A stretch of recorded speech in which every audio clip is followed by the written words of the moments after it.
Yanis Roder, il y a un point sur lequel je souhaiterais vous entendre, c'est qu'on est dans une situation où la France paie un lourd tribut. On en est au 3e soldat depuis le Oui. début de cette guerre. On se souvient qu'il y avait un militaire à Erbil au début du conflit qui était aussi décédé.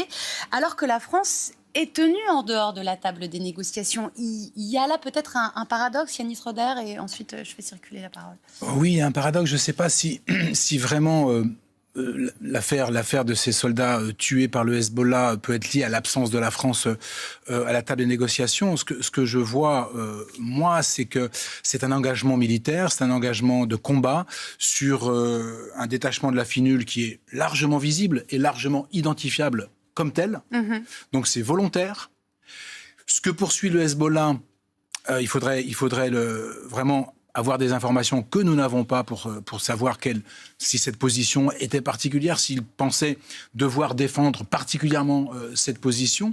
Quoi qu'il en soit, ce que l'on peut constater, c'est qu'il y a des combattants du Hezbollah qui sont capables aujourd'hui de tirer sur la FINUL, que cela importe peu de tuer des soldats français, et donc que la suite, c'est-à-dire la volonté affichée par le gouvernement libanais de désarmer le Hezbollah pour parvenir à un accord de paix me semble extrêmement compliqué. Christian Macarian, c'est le